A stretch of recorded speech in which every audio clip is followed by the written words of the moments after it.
Hello and welcome to the Little Yarra Steiner School. My name is John Stewart and I'm fortunate enough to be the principal of this beautiful school situated in the Yarra Valley about 80 kilometres northeast of Melbourne city centre.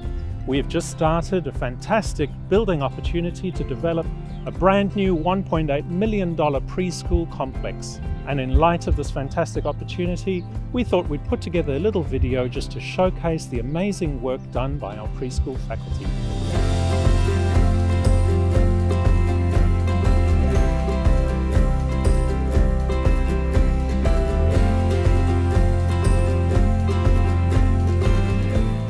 I think Steiner teachers see the child or the human being as quite like a sponge. They absorb everything around them. So the environment that we place them in, we want that to be very harmonious and gentle and warm and inviting and safe.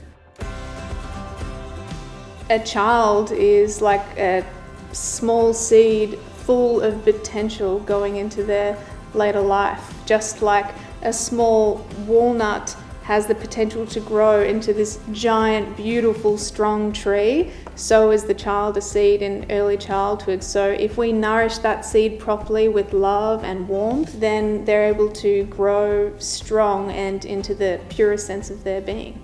Within the kindergarten, it's very much created to be like a home environment, so that the child goes directly from home into a Steiner kindergarten, and it's quite a seamless transition in a lot of regards. So the environments that we have here create this beautiful soft space for them to flow in. Typically the colours are of a softer palette and the furniture and the toys are all natural. And the toys that we use are either wooden or they're all nature-based, so there'll be materials made out of yarn or natural fibres, and it allows the children to have open-ended play. So a piece of wood could be a boat one day, it might be a truck the next day.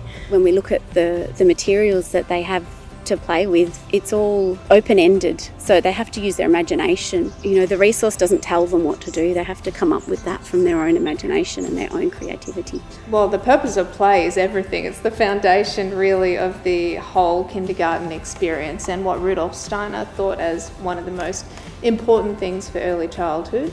So they naturally go into play, and through their play they learn and they discover. There's more learning that comes through interacting with others in the group. So social development occurs just through learning about sharing resources in the room. And I think, you know, sometimes I look out there and I see the builders of the future or the engineers, you know, and you can just tell what they're going to be doing later on, you know, and you see the mathematicians who sit there and sort all the crayons into colour, just all that categorising. The focus is very much on rhythm, and the rhythm carries the children through the day. So it eliminates the need for the teacher or the adults in their environment to be constantly talking at them. So there's this beautiful flow of rhythm. So for each day we have a food that we have and we have an activity on a specific day. The structure of each day is the same every day with a different food and a different activity. The children will come in and say, I knew that it was bread roll day, because they can smell the dough, and then we all make a bread roll together, and then that would be our morning tea. But every day has a natural flow to it to hold the children in a rhythm. So there's always a creative element, there's always song and dance in our morning circle.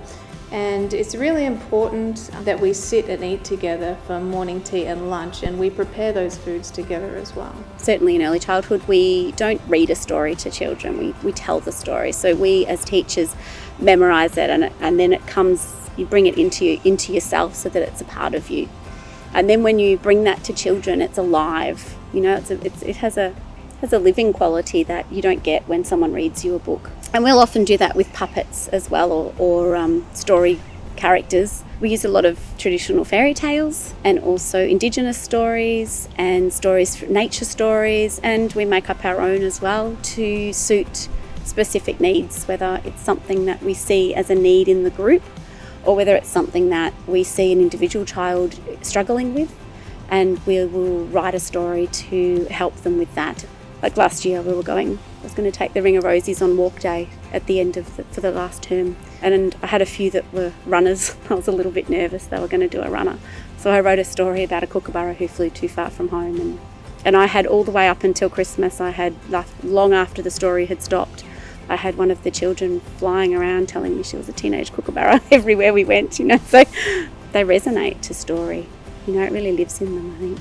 And then when they get into the point of primary school where they start to learn to actually read and write, they've got this wealth of information, imaginative stories that they can draw on, and their language skills are really developed, which then helps them learn. Just as the daily and weekly rhythms are so important in the kindergarten, as are the festivals in marking these yearly rhythms for the children. If there were two things that all children that leave Steiner early childhood setting remember their whole lives from the experience, is birthday celebrations and the festivals, because it's just the accumulation of the excitement, the stories, the songs, the decorations and the baking, everything that we've been doing leading up to that point.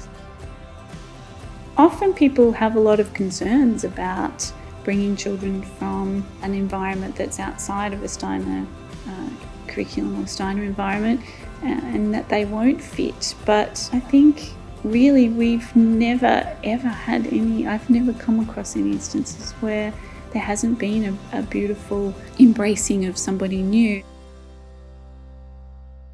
We hope that you've enjoyed this presentation. If you'd like to find out more about what our school can do for your child, look us up on Facebook, on the internet. We look forward to hearing from you.